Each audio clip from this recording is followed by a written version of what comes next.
That was a stressful day for everybody on board and everybody on the ground, but again, a really nice test to see that these systems are in place for a reason and they do work. Nick Hague went to space that day and came right back.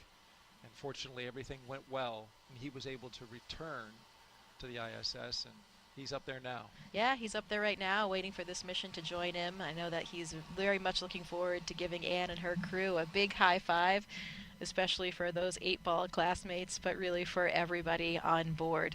We joke in our class that, Nick launched 2.5 times so far for his 2 missions to space, but he's got a little bit of extra experience.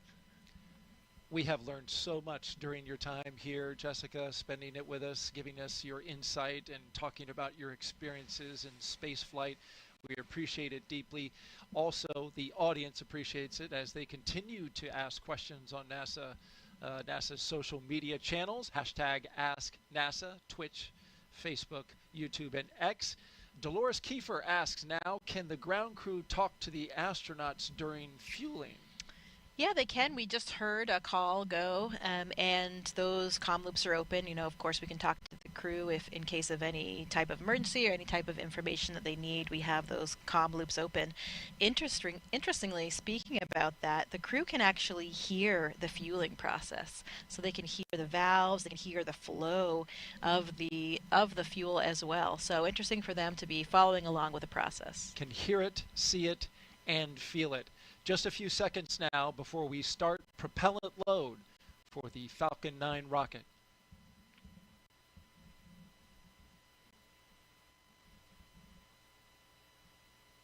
The launch auto sequence has started. And here we go. Tanks are being filled. Prop load is underway. A very dynamic time for the astronauts and the ground crews.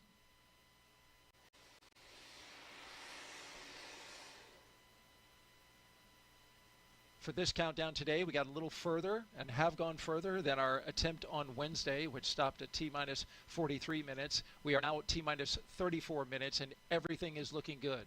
The vehicle is go, spacecraft is go, ground teams are go, and now we are tanking this rocket.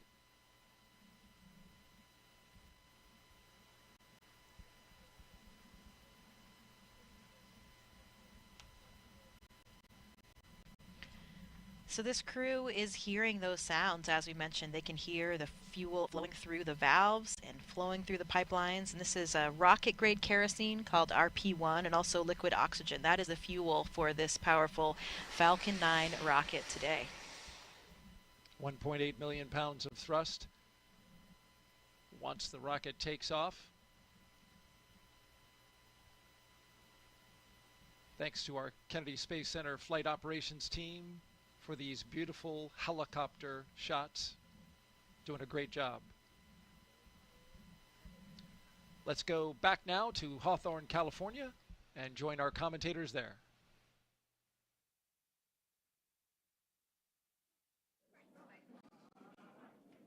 We are at T-minus 33 minutes from launch and getting closer and closer to launching Crew 10 into space. After the long-duration mission is complete, Crew 10 will be the first NASA commercial crew mission to target a return splashdown in the Pacific Ocean. NASA and SpaceX have been working together toward certification and readiness for Dragon recoveries on the West Coast. Since 2019, Dragon recoveries have primarily occurred off the coast of Florida.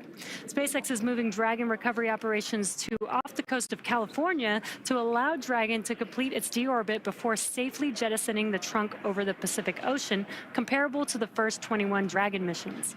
Crew splashdown locations are near Los Angeles, Oceanside, and San Diego. The recovery vessel Shannon will be stationed in Long Beach, California, to support the new operations. And to establish this capability that improves public safety, NASA and SpaceX worked for months establishing new sites, obtaining regulatory approvals, performing engine assignments and software changes, as well as tabletop exercises and flight rule updates. It'll be really exciting to see Crew 10 come home after they're done with their long duration mission. But Crew 9, who Crew 10 will be handing over once they get docked to the space station, will of course still splash down off the coast of Florida in a few days. But back to today's mission, let's go ahead and learn more from the astronauts flying today. You know, I often get asked why we explore. Some people explore because it's exciting to ride on a rocket. They like the boom, they like the flying, they like the electronics, they like to go fast. Some people want to explore to answer questions about the context in which the Earth exists. How old are we? How many galaxies are there? How big are we? Are we like a speck of dust on somebody's sleeve, or are we the biggest thing going out there in the universe? Curiosity is like the main power that moves us forward. Space exploration is important to satisfy this curiosity. As we go on to the moon and Mars and look at what those planetary bodies are made of, we can learn a lot about the Earth itself and how to better humankind. I think it's important for us as a species to expand our boundaries, because that's how we advance our technologies and civilization. We have to continue to explore, continue to push the boundaries. And I think really throughout the history of humankind, we've always explored. And so when people ask why we explore, I would like to ask back, what type of society would we be if we lost that curiosity? Is that somewhere that we'd want to live? Space Center in Florida, I'm Daryl Nail, joined by NASA astronaut Jessica Meir. So good to have you here. Here's more about the crew that's going into space today. I'm Daryl Nail with NASA. Welcome back to the Kennedy Space Center in Florida, here with NASA astronaut Jessica Meir. Here's more about the crew that's going into space today. NASA astronaut Anne McClain, she is your Crew 10 commander, making her second trip to low Earth orbit. The Spokane, Washington native and U.S. Army colonel was selected by NASA as an astronaut in 2013 and has spent a total of 204 days in space and completed 2 spacewalks totaling 13 hours and 8 minutes. She's very competent and, as you've described, a very excellent leader. Absolutely, a natural leader, and it is so thrilling to be here watching her do what she was born to do and leading this crew to space today. Sitting next to her is the pilot for Crew 10, NASA astronaut Nicole Ayers. She was selected as a NASA astronaut in 2021. The Colorado native graduated from the Air Force Academy in Colorado Springs and is a major in the U.S. Air Force. This is her first space flight, and she's pretty excited about it. Absolutely. Takuya Onishi. He is the JAXA astronaut, serving as a mission specialist. Today's flight will mark Onishi's second trip to the space station. He was selected as an astronaut by Japan Aerospace Exploration Agency in 2009 and has logged 113 days in space, and he will eventually be the station commander. Yeah, that will be a very nice moment to see as Anne hands over those leadership reins over to Tak. Transfer of controls from her as the commander of the SpaceX vehicle over to Tak to be commander of the space station. So great opportunity for leadership for both of these experienced crew members. And the second mission specialist is Kirill Peskov. The Roscosmos cosmonaut was selected as a cosmonaut in 2018 and will be also making his first spaceflight today. This is really the ultimate of Kirill's very curious and adventurous nature. I hear he loves to discover all aspects of and areas of Russia and the U.S. now in his SUV, and he is always exploring, so this will be the ultimate of his exploration today for him and for all of his crew. And all 4 of these crew members are pilots. They speak that common language of aviation. That must be comforting to all of them. I think so, and I think it has brought them closer together as a crew. They can almost read each other's minds, they say. Sometimes, you know, they don't even need words, and they have this shared sentiment, this shared language. It makes them a very synchronous, cohesive crew. And for the past year and a half, that crew has been training diligently to be ready to help conduct science investigations aboard station. The crew will perform biomedical research and technology demonstrations over the 4-month expedition. Commander Anne McClain is participating in the Canadian Space Agency space experiment involving heart health. This headband is actually connected to sensors throughout my body, and they are collecting real-time data on my heart rate, oxygen saturation, and my respiratory rate. Imagine the day where you go see your doctor because you're concerned about your heart health, and they give you these sensors to wear, and they get this massive comprehensive look at your cardiovascular health over multiple days doing multiple activities. Another science investigation on board involves tiny materials inspired by our own DNA that could help be used here on Earth with those people who suffer from arthritis in their knees.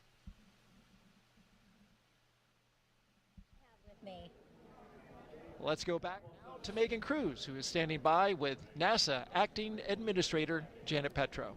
Yeah, that's right. Acting administrator since January, and then, of course, before that, center director here at Kennedy since 2021. And how does it feel to be back here to watch another cruise launch? Oh my God, I can't, Megan, tell you how excited I am to be here. And I was here the whole week. You know, we had unfortunately had the scrub on Wednesday, but I cannot explain the feeling of coming back home. You know, I love this center. I love this workforce. I love the mission that we have here at the center. So it was very exciting. You know, in DC, it's not my normal job jar down here at the Kennedy Space Center being center director where, you know, I had the workforce and the mission. So I'm super excited to be back here and to be able to witness this launch later tonight. Yes, absolutely. Launch is going to happen here shortly. And, you know, I know we've been talking about this a lot in the broadcast that every single member of Crew 10 is a pilonaut.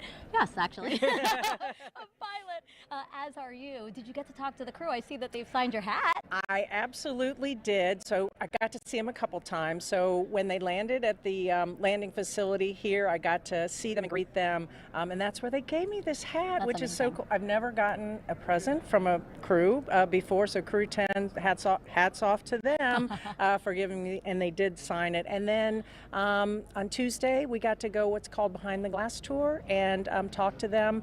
They're behind a glass because they're in quarantine, and we got to talk to them and ask them questions and talk to them and just see how they were doing. And so that's pretty special. So I got to talk to all of them, all of those pilots there, and they are super excited, ready to go. Yeah, and speaking of excited, you know, we have NASA astronauts Sunny Williams, Butch Wilmore, Nick Hague, plus Roscosmos cosmonaut Alexander Gorbanov. They're going to come back shortly after Crew 10 arrives on station. During a live press conference from station recently, Butch and Sunny said they're going to miss space. Absolutely, because you got to think about the astronauts. And by the way, last week from Johnson Space Center's Mission Control, I did get to talk to Butch, Sunny, Nick, and a little bit to Don Pettit there. So I got to talk to them as well.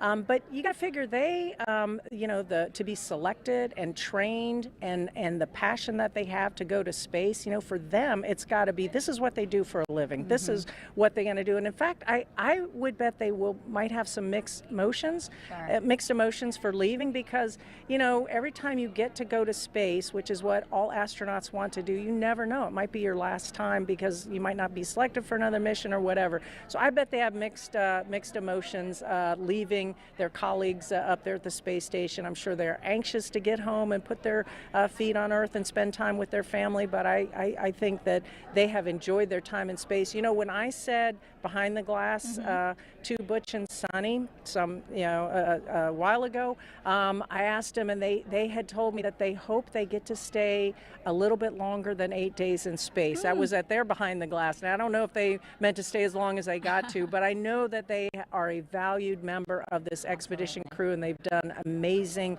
research. They've done spacewalks together. I think Sunny now holds a record for the most amount of time in the vacuum of space.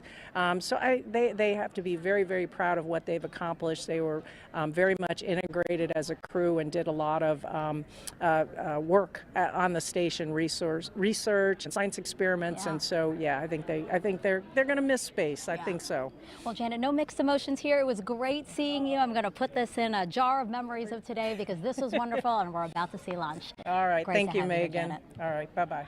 All right. We'll send it back to Daryl and Jessica. All right, thank you both. And just behind them, as you saw in that shot, was the Vehicle Assembly Building, a very iconic building here at NASA, where we recently reached a major milestone in NASA's Artemis program.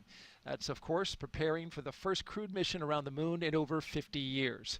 Engineers finished stacking the twin solid rocket boosters for Artemis 2. These 177-foot tall boosters will provide most of the 8.8 million pounds of thrust needed to launch 4 astronauts on a 10-day lunar journey. There's a shot of the core stage, which they're starting to work on now. Since November, crews have used a massive crane to lift and assemble those booster segments. They're each packed with avionics and motors that will safely detach after launch. Now, with the completion of that, they're going to focus on the SLS. Artemis 2 will carry NASA astronauts Reed Wiseman, Victor Glover, and Christina Cook, along with Canadian astronaut Jeremy Hansen, on a mission around the moon.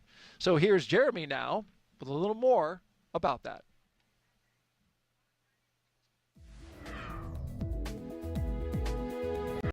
Hey everyone, I'm Canadian Space Agency astronaut Colonel Jeremy Hansen, mission specialist for the Artemis 2 mission.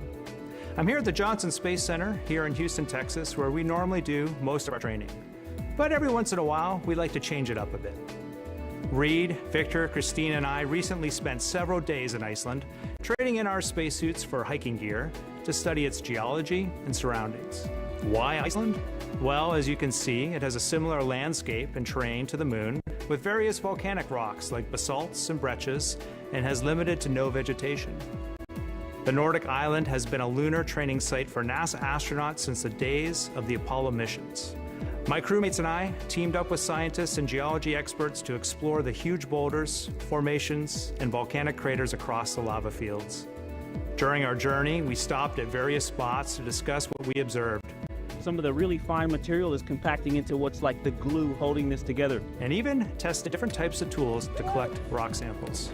Although we won't be landing on the moon during our mission, this field work and navigation practice will allow us to make informed observations when passing the lunar surface and pave the way for future Artemis crew training. And that's your Artemis Moon Minute. For more Artemis updates, scan the QR code on your screen right now, or visit nasa.gov/Artemis-Roman numeral 2 or II.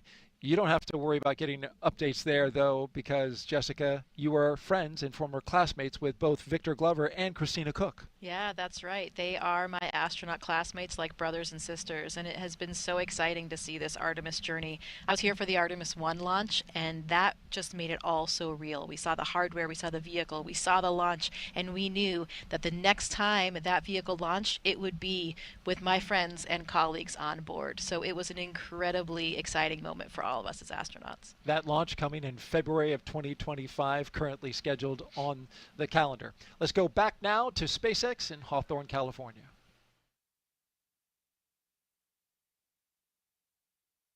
Thanks, Daryl. As we continue to count down, let's take a closer look at the vehicles that will be taking Crew 10 to the International Space Station today. Falcon 9 is a two-stage rocket developed and manufactured by SpaceX, known for its safe, reliable, and cost-effective access to space. It's also the first orbital-class rocket capable of reflight. And sitting at the top of Falcon 9, Dragon and its trunk stand over 26 feet tall. There are 2 windows on the spacecraft, plus one underneath the nose cone. The nose cone opens shortly after launch to expose the forward bulkhead thrusters and docking mechanism that will connect with the space station. Dragon's trunk holds solar cells, which power Dragon while it's in free flight, and the trunk can also carry unpressurized cargo.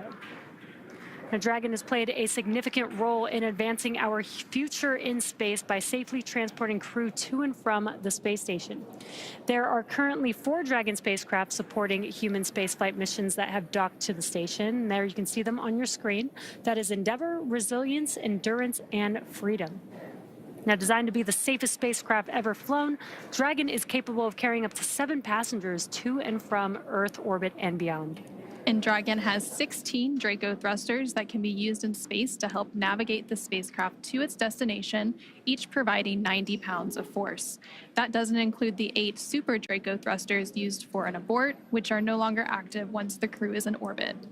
Dragon has flown 49 times with 15 human spaceflight missions since 2020, when Dragon became the first private spacecraft to take humans to the International Space Station. In that time, Dragon has flown over 1,000 experiments to space and 56 crew members representing 14 different countries. Dragon has proven to be a versatile spacecraft. It can autonomously dock to the space station when outfitted with the International Space Station docking adapter, as it is for today's flight. When it's not going to the space station and in free-flyer mode, the docking adapter can be swapped out for a cupola.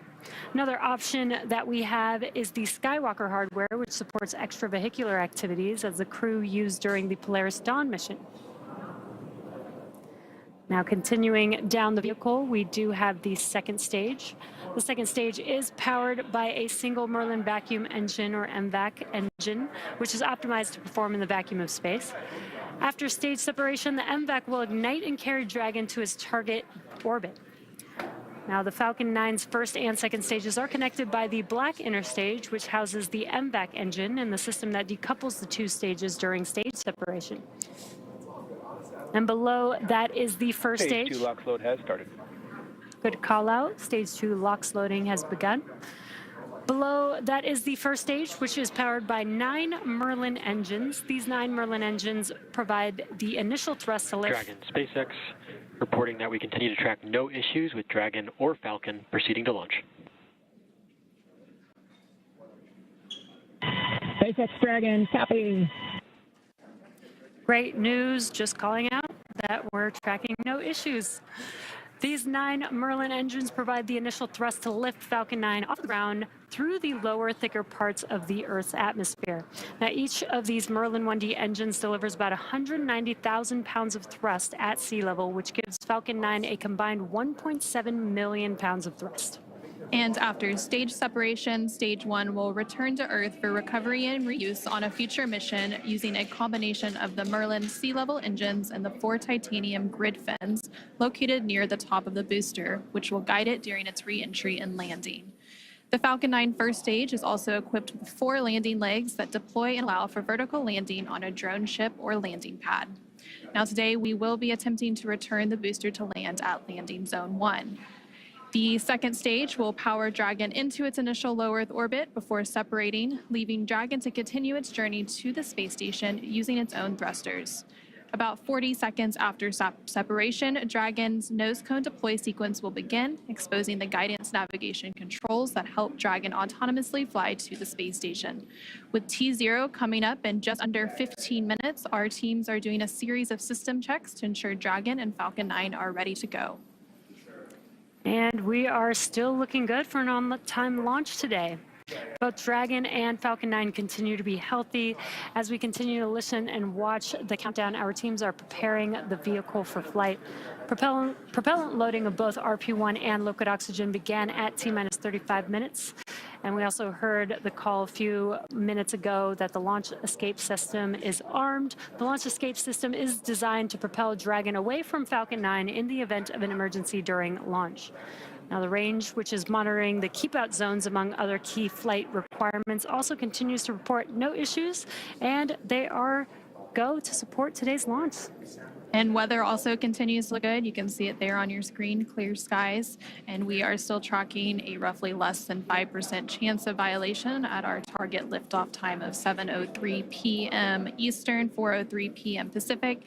And as you heard earlier, we're continuing to be optimistic that we're going to maintain these good conditions into launch. And as a reminder, today we have an instantaneous launch window driven by our planned rendezvous point, the point at which Dragon and station will meet in orbit. The station is orbiting the Earth at more than 17,000 miles per hour, and Dragon needs to catch up. That means we have to deliver Dragon to the correct orbit by timing its trajectory relative to the orbiting laboratory so that they are in the same place in orbit at the same time. So precise liftoff time is crucial for hitting that rendezvous point. And at this point, if we hear a hold for any reason, we would have to stand down and target our backup launch opportunity, which is Saturday, March 15th at 6:41 p.m. Eastern, 3:41 p.m. Pacific. But again, everything and all the systems continue to be go. And for now, we're going to go ahead and turn it over to Gary at the Johnson Space Center for a quick status update from Houston. Hey, thank you, Anna. Back here in the International Space Station Flight Control Room at NASA's Johnson Space Center in Houston, teams continue to work around the clock to monitor activities aboard the orbital outpost. Leading the teams inside the room is Flight Director T.J. Creamer. The team in Mission Control Houston, the team in Hawthorne, and the astronauts aboard the space station will track the autonomous docking of Dragon Endurance when they enter joint operations. This will happen when the spacecraft enters the approach ellipsoid, the invisible boundary stretching 4 by 2 by 2 kilometers that helps us monitor all arriving and departing spacecraft, is essentially the neighborhood of the space station.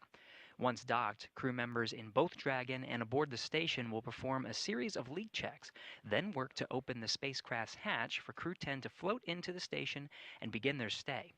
We anticipate that the hatch will be opened about an hour and a half after the docking. When they enter the orbital outpost, Crew 10 will be greeted by the rest of their Expedition 72 crew and will come together for opening remarks. That's all from us here in Mission Control as the anticipation continues to build for launch in under 20 minutes.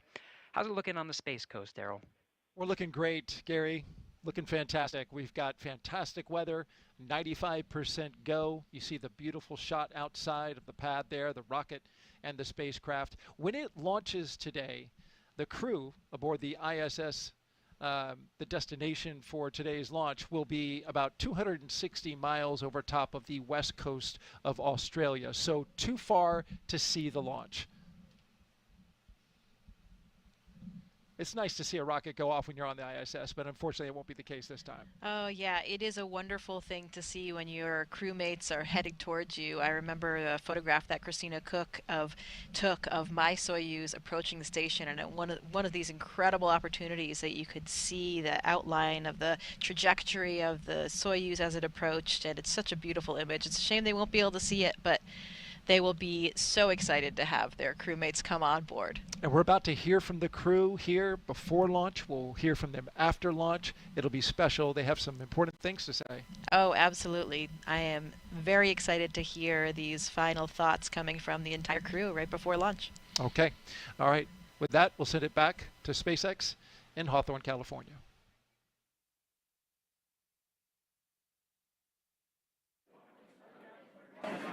Thanks, Daryl. Our next major milestone on the countdown event will be around the T-minus 10-minute mark, which is just in about 5 seconds, when Falcon 9 launch commit criteria get checked by computers. Dragon, SpaceX, confirm crew displays are configured for launch.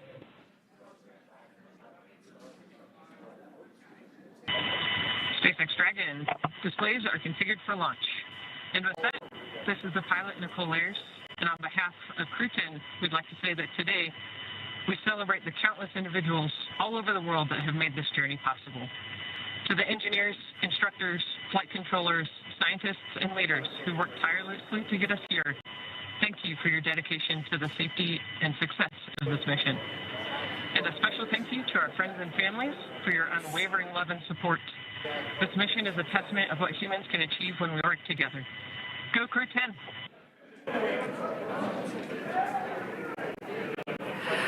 Such great words from the crew. Again, and some cheering going on. You can see that on your screen. SpaceX copies. And from the entire SpaceX team here, it's been a pleasure working together to prepare for this mission. And from all of us, good luck, Godspeed, go Crew 10, and enjoy the ride.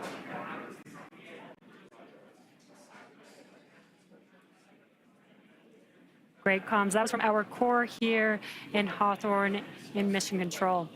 Now, there are many systems in place to ensure that the rocket and the crew are both safe leading up to liftoff and during flight. And now that we are in terminal count, our teams are performing those final checks before launch. And coming up here in just a few minutes, we will start having that stage 1 engine chill start. And now we're just over 8 minutes away from launch. Again, today's ride to orbit will be about 9 minutes, which is from the time of liftoff to second stage cutoff. And then Dragon in the second stage will continue to coast for a few minutes after that prior to separation. You'll hear some performance calls along the way as we get into the final countdown and then after liftoff. And these are SpaceX flight controllers reporting on trajectory, speed, booster performance, and other key milestones. So some of the callouts you will hear after liftoff are combination of letters and numbers, which will mark different abort zones throughout the flight up the eastern seaboard. The first two are 1 Alpha and 1 Bravo, which are abort modes available while the first stage is firing.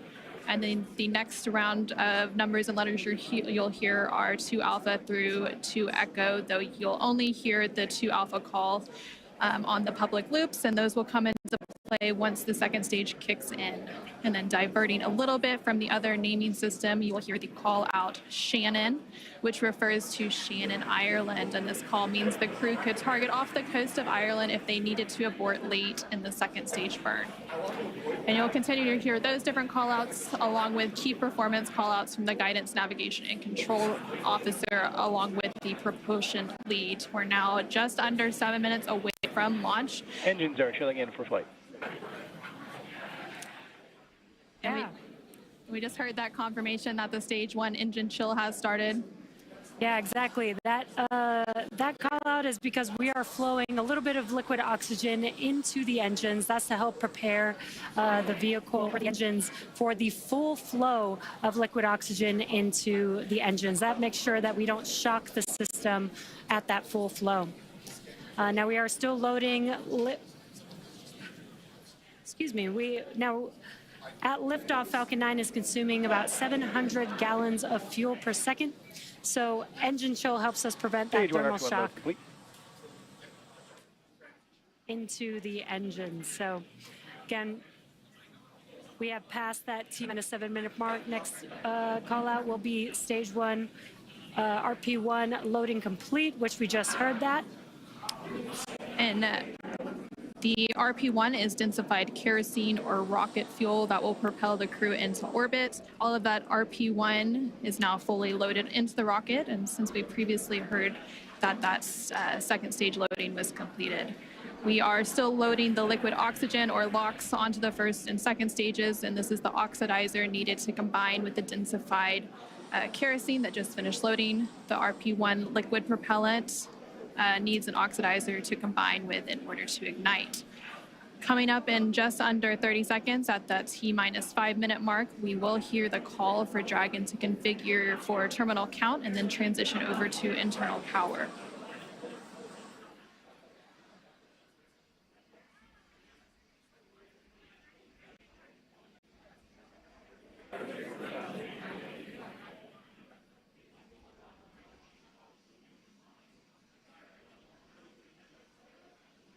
Tanks are pressing for Stromback retract.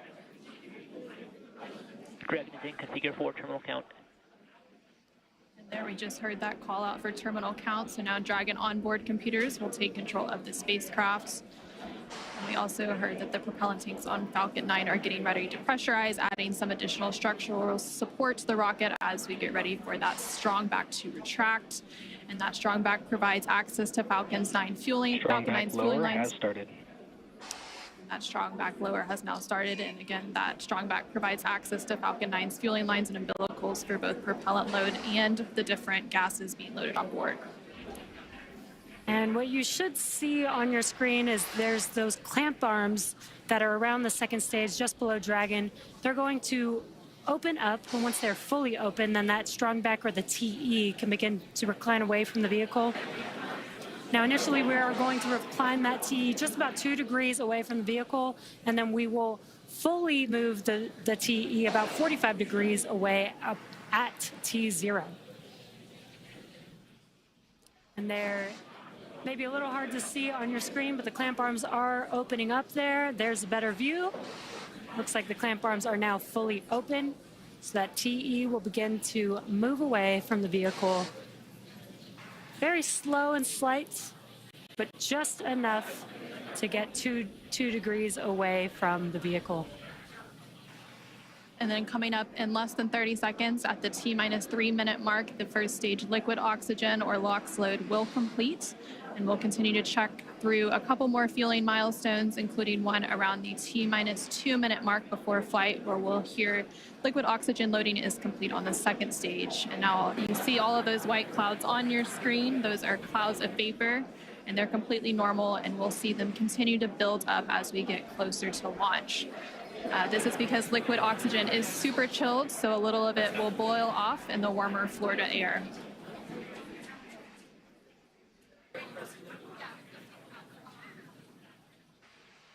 Stage 1, LOX load complete. Great call out there. Stage 1. Count and on. Putting liquid oxygen onto stage 2, and that'll wrap up here at the T-minus 2 minute mark, just about 20 seconds from now.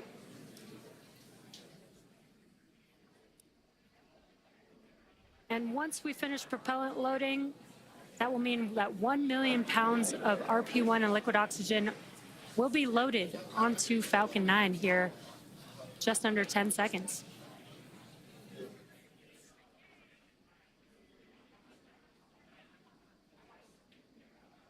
Stage 2, LOX load complete. We just heard confirmation that the stage 2 liquid oxygen loading is now complete. We are under 2 minutes away from launch. Gas closeout has also begun.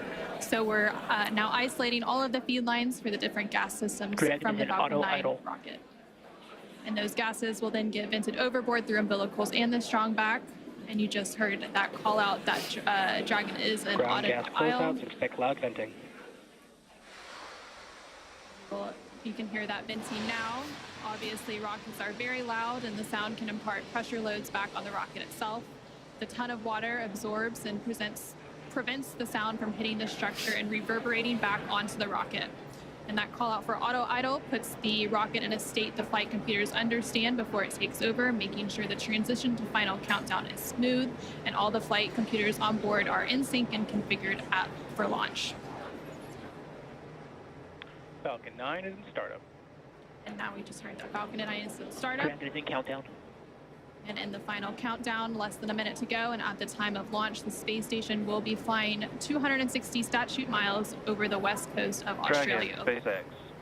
Go for launch. And great call out. SpaceX, Dragon Crew 10, copy, go for launch. Great call out that we're go for launch, and we do have a large crowd here in front of Mission Control. T-minus 30 seconds. Waiting to watch Crew 10 take off today.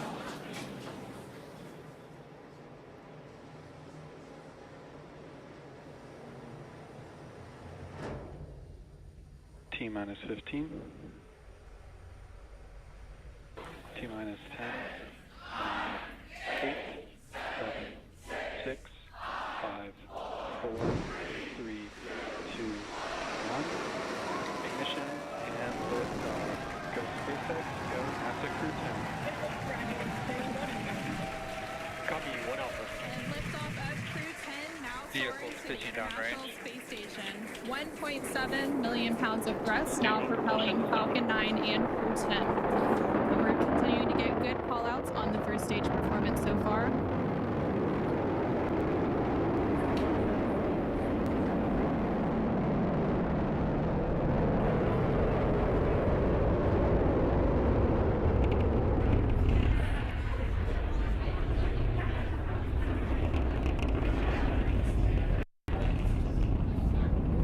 We're now 40 seconds into today's flight. Power and telemetry nominal.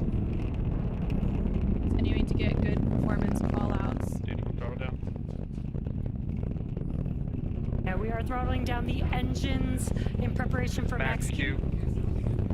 What great timing that was. We just passed through Max Q. That's the largest structural load that the vehicle will see on ascent. Vehicle supersonic. Stage 1, throttle up.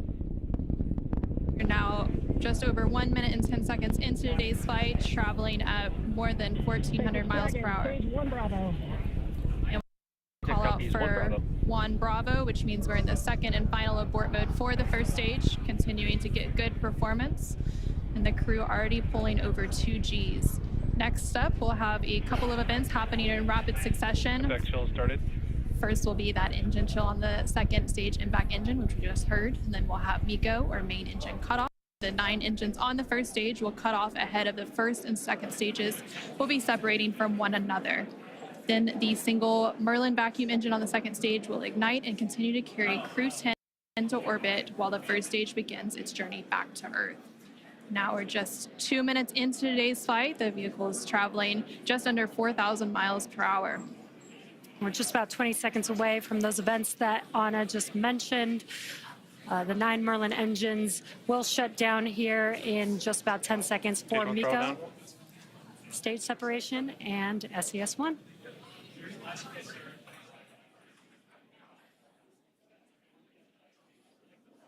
Main engine cutoff. SpaceX Dragon, 2 Alpha. Stage separation confirmed. Copy, 2 Alpha. Great call-outs and incredible views there on your left-hand screen. On your left-hand screen, you can see a view from stage 1. And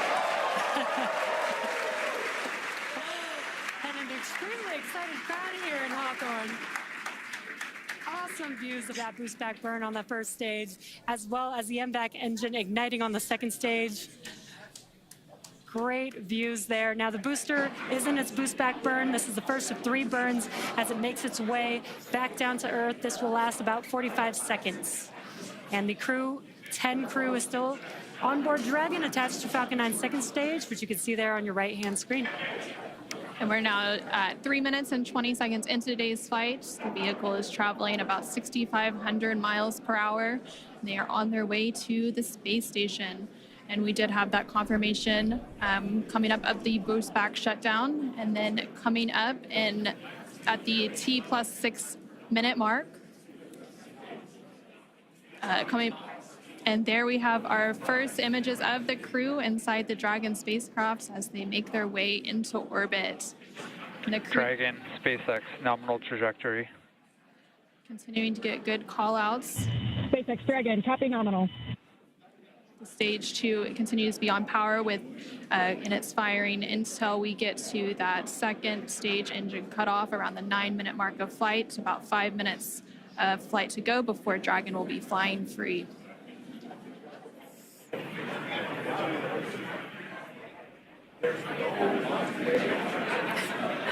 Some cool views there on your left-hand screen. That's the first stage booster as it's making its way back down to Earth. This is a ground tracking camera getting these awesome views.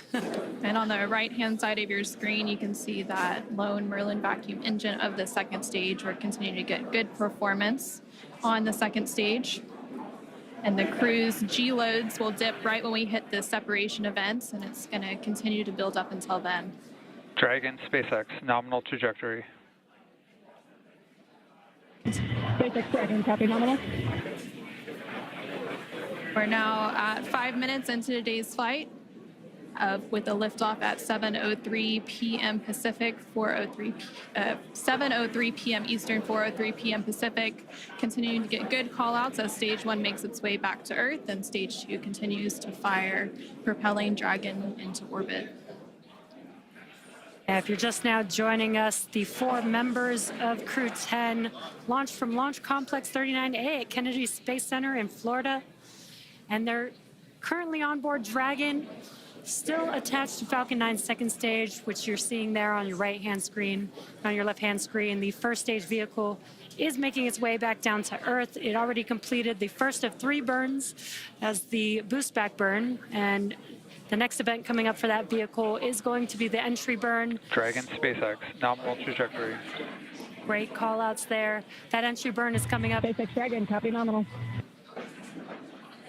That entry burn is coming up here in just under 20 seconds. We'll reignite 3 of those 9 Merlin 1D engines to help slow the vehicle down as it makes its way back into the Earth's atmosphere. We're now just over 6 minutes into today's flight as Dragon and the second stage continue traveling at over 12,000 miles per hour, making their way into orbit and on the way to the International Space Station.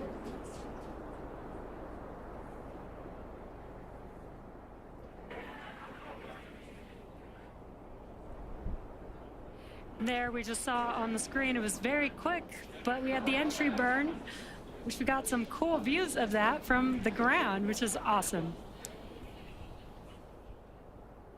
Now the next event coming up will be the landing burn for the first stage. That's coming up here in about 30 seconds. Dragon, SpaceX, nominal trajectory. Again, great call outs for SpaceX Dragon, copy nominal. Confirmation there from the crew as they continue to make their way into orbit. Now 7 minutes into today's flight, the first stage making its way back down to Earth and the second stage continuing to fire. This is an awesome view. Let's see if we can see the center engine relight for that landing burn here in a few seconds.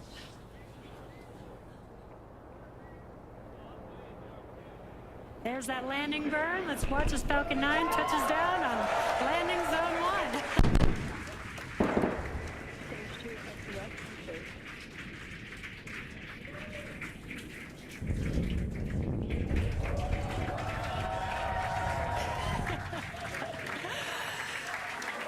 And the crowd here is excited to see Falcon 9 touch down on landing zone 1. And now that the first stage has made its way back to Earth, we're about a minute away from the second engine cutoff, which we're expecting around the 9-minute mark of today's flight. We're continuing to get good call-outs, and Dragon and all of the systems on the vehicle are performing as expected. Just over 8 minutes into today's flight, traveling more than 21,000 miles per hour. Terminal guidance. Hearing good call-outs. We're about 30 seconds away from that second engine cutoff, and then shortly after that, about a minute or so later, we will have orbital insertion. SpaceX Dragon, Shannon. SpaceX copy, Shannon. And that call out there for Shannon, and that is the call out for Shannon, Ireland, which is the final abort stage for the second stage off the coast of Ireland. Standing by for a second engine cutoff. And back shutdown.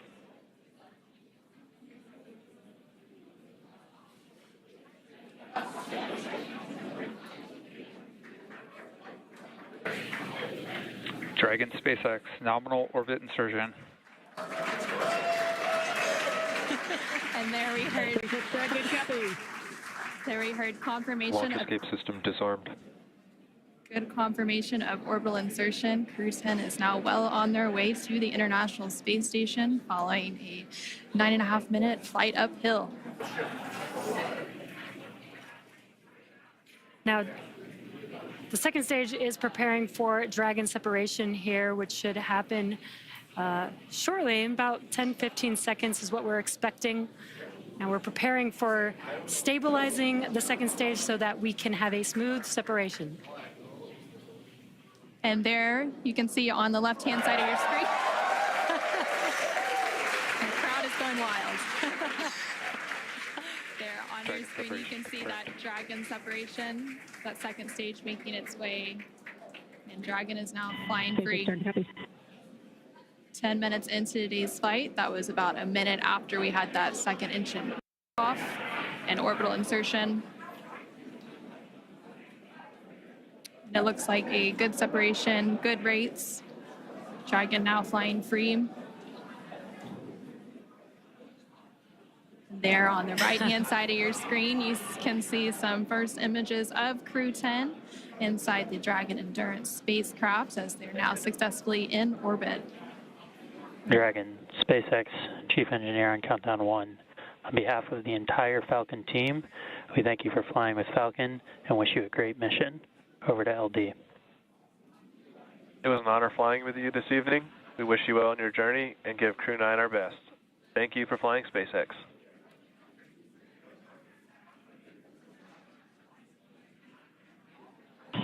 SpaceX Dragon, this is Crew 10 Commander Ann McClain. Thank you to all of the teams from across the world who contributed to the launch today. Spaceflight is tough, but humans are tougher. Days like today are made possible only when people choose to do the harder right over the easier wrong. Build relationships, choose cooperation, and believe in the inherent goodness of all people across the world. To my family and friends, without you, I would not be here. Explore boldly, live gracefully, go Crew 10. And over to pilot Nicole Ayers.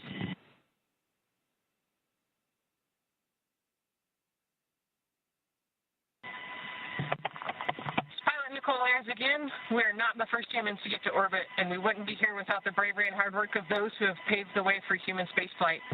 We now get the unique perspective of Earth without borders and get to revel in the connectedness of humanity. I would be remiss to not once again acknowledge those who helped me get here to this wonderful view and this perspective. to the teachers, coaches, fellow officers, fellow teammates, Raptor Nation, to my friends and family that encouraged my dreams from the start, thank you. I wouldn't be here without you.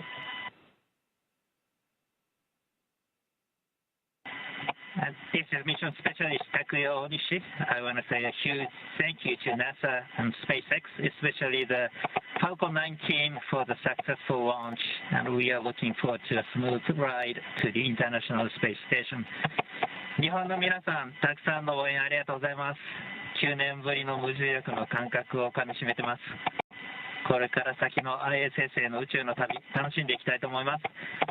I will now hand the mic over to Mission Specialist Kirill.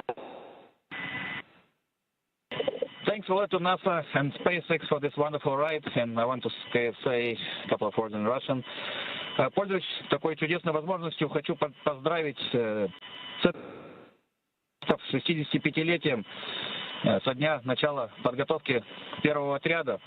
И также хочу сказать спасибо большое за те знания и жизненный опыт, который мной были получены в всех стенах для того, чтобы выполнить этот полет. А также спасибо школе номер 14 города Назарова, Ульяновскому высшему авиационному училищу гражданской авиации и авиакомпании МКАР и Нордвин, где я начинал свой путь в небо. И, конечно же, спасибо большое семье и за поддержку.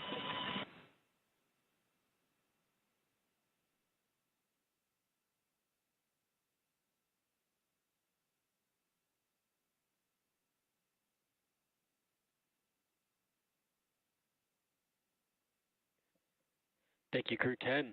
At this time, I can report nominal dehumidifier activation and service section Draco checkouts. SpaceX Dragon, copy.